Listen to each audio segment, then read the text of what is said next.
wabarakatuh. Saya Anissa Olesa Fitri. Saya Dini Nova Ramadhani. Nama saya Muhammad Hasbi. Nama saya Muhammad Panwar Patin. Nama saya Muhammad Husnul Fador. Dari kelas 11 IPS 4 ingin menjelaskan tentang perdagangan internasional. Yang satu, pengertian impor ekspor.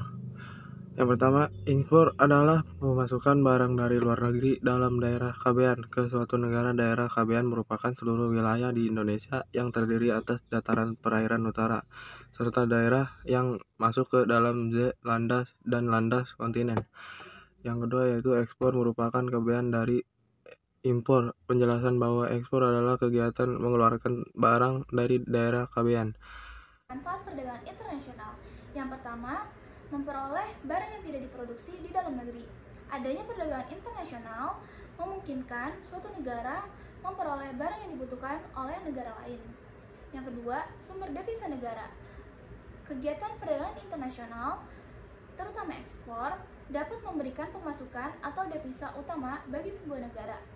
Yang ketiga, ada menjaga stabilitas harga.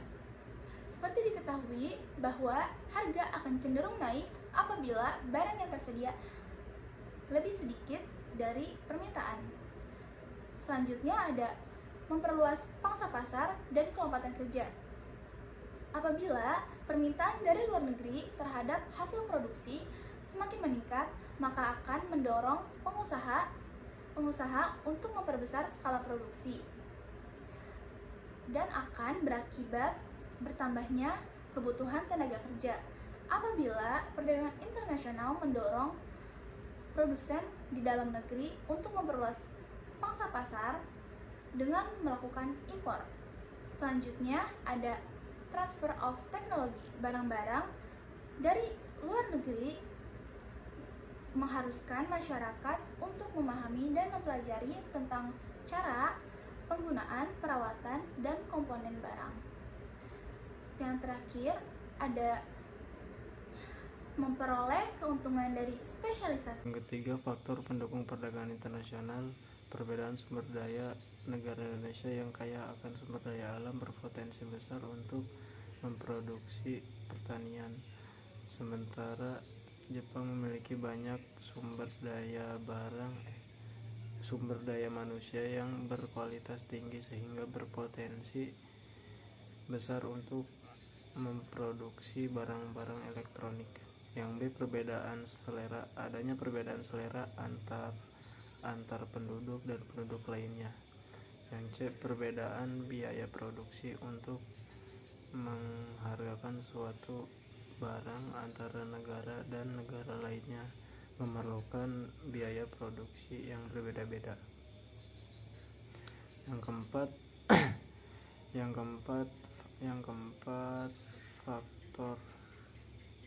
faktor penghambat perdagangan internasional. Yang A,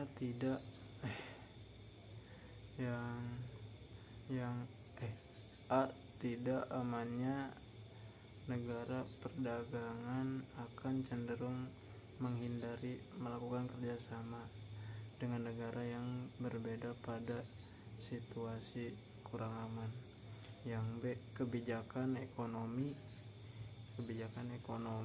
internasional. Jika pemerintah suatu negara melakukan tambahan impor. Yang C, ketidakstabilan mata uang. Tidak stabilnya mata uang asing dapat menurunkan ekspor maupun impor dalam menentukan harga uang asing. Teori keunggulan dibagi menjadi 3. Yang pertama, teori keunggulan mutlak. Yang kedua, teori keunggulan komparatif. Yang ketiga, ada teori keunggulan Husserl-Ohlin. Yang pertama, teori keunggulan mutlak. Teori keunggulan mutlak atau absolut merupakan teori yang dikemukakan oleh Adam Smith. Adam Smith menyatakan bahwa suatu negara khusus memproduksi barang yang lebih efisien dan menimbulkan keunggulan absolut, baik yang didapat secara alami maupun yang didapat dengan melalui suatu usaha.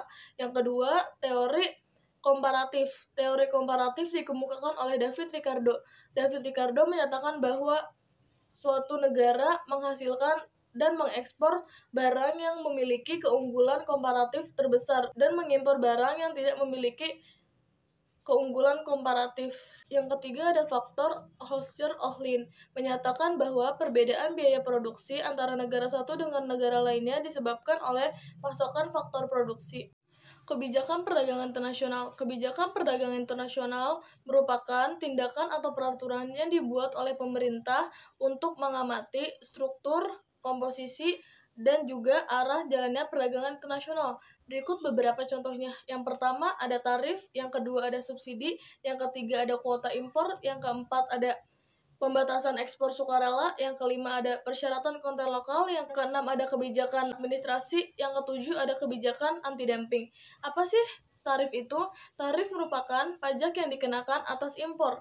Yang kedua ada subsidi. Subsidi merupakan pembayaran yang diberikan oleh pemerintah untuk produsen di dalam negeri. Yang ketiga ada kuota impor. Kuota impor adalah pembatasan terhadap jumlah kuantitas impor suatu barang pada periode tertentu. Yang keempat ada pembatasan ekspor sukarela, yaitu pembatasan jumlah barang yang diekspor oleh pengekspor. Yang kelima ada persyaratan konten lokal. Persyaratan konten lokal merupakan persyaratan dari beberapa komponen barang yang diimpor harus bisa diproduksi di dalam negeri. Yang keenam ada kebijakan administrasi, yaitu birokrasi, merupakan birokrasi yang dibuat untuk menyulitkan barang impor masuk ke dalam negeri. Yang ketujuh ada kebijakan anti-dumping, dibuat untuk menghukum perusahaan-perusahaan asing dari luar negeri yang terlibat dalam praktik dumping. 1. Tujuan kebijakan perdagangan internasional. 2. Devisa. Tujuan kebijakan perdagangan internasional dibagi menjadi dua, yaitu tujuan politik dan tujuan ekonomi. Tujuan politik. 1. Melindungi lapangan pekerjaan dan industri dalam negeri. 2. Meningkatkan keamanan nasional. 3. Melindungi pelanggaran hak cipta oleh negara lain. 4. Melindungi konsumen. 5. Melindungi tujuan kebijakan luar negeri. 6. Melindungi hak asasi manusia. B. Tujuan ekonomi. 1. Mendorong perkembangan industri baru. 2. Meningkatkan pendapatan nasional. 3. Membantu perusahaan dalam negeri masuk ke pasar yang dikuasai perusahaan asing. Alat pembayaran perdagangan internasional. Alat pembayaran perdagangan internasional sendiri yang telah disepakati adalah devisa, sedangkan mata uang yang menjadi patokan mata uang internasional adalah dolar Amerika. Berikut adalah beberapa alat pembayaran perdagangan internasional. Yang pertama ada cash, yang kedua ada open account, yang ketiga ada commercial bill of exchange, yang keempat ada letters of credit, yang kelima ada private compensation. Yang pertama ada cash. Cash merupakan pembayaran yang dilakukan pada saat transaksi dan penerimaan barang dengan menggunakan cek atau bank draft. Yang kedua ada open account, merupakan kebalikan dari cash. Yang ketiga ada commercial bill of exchange, merupakan surat yang diberikan oleh penjual kepada pembeli untuk melakukan pembayaran dalam jangka periode waktu tertentu. Yang keempat ada letters of credit, adalah surat yang dikeluarkan oleh bank untuk atas nama penjual atau importir untuk menyediakan atau melakukan pembayaran kepada pihak ketiga.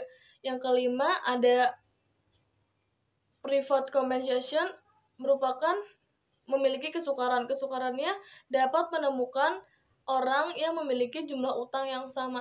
Neraca pembayaran. Pengertian neraca pembayaran adalah catatan yang sistematis tentang transaksi ekonomi internasional antara penduduk suatu negara itu dengan penduduk negara lainnya dan jangka waktu tertentu.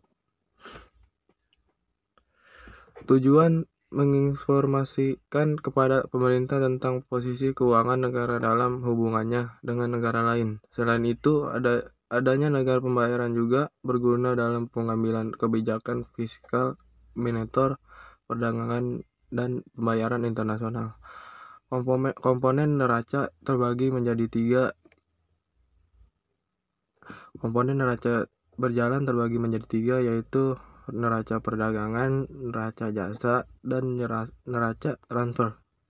2. Devisa. 1. Pengertian devisa. Devisa adalah semua barang yang dapat digunakan sebagai alat pembayaran luar negeri dan dapat diterima di dunia internasional, yang biasanya ada dalam pengawasan otoritas moneter, yaitu Bank Sentral dalam perdagangan internasional. Devisa berbentuk valuta asing. B. Fungsi devisa. 1. Sebagai alat pembayaran luar negeri. 2. Untuk membayar cicilan utang luar negeri dan bunga serta transaksi internasional. 3. Sebagai penjamin nilai rupiah. C. Jenis-jenis devisa dibagi menjadi 2, yaitu devisa umum dan devisa kredit. D. Sumber devisa. 1. Sumber kegiatan ekspor. 2. Hibah atau pemberian dari negara lain. 3. Tenaga kerja Indonesia atau bisa disebut TKI. 4. Sektor pariwisata. Pasar valuta asing. Pasar valuta asing itu apa sih? Pasar valuta asing adalah pasar di mana transaksi valuta asing dilakukan baik antar negara maupun dalam suatu negara. Fungsinya untuk mempermudah dalam pertukaran valuta asing dan pemindahan dana dari suatu negara ke negara lain. Yang kedua, mempermudah untuk dilaksanakan perjanjian jual beli dengan kredit. Yang ketiga, kemungkinan dilaksanakannya hedging. Hedging di sini adalah kesempatan bagi para pedagang untuk melindungi diri dari kemungkinan terjadinya rugi walaupun ia sedang melaksanakan transaksi. Pihak-pihak yang terlibat itu ada pedagang perantara, bank, eksportir, dan importir. Kurs valuta asing terbagi menjadi 2, yaitu kurs jual dan kurs beli. Kurs jual adalah kurs yang dipakai oleh pedagang valuta asing untuk menjual valuta asing. Yang kedua ada kurs beli. Kurs beli adalah kurs yang dipakai oleh pedagang valuta asing untuk membeli valuta asing. Terima kasih.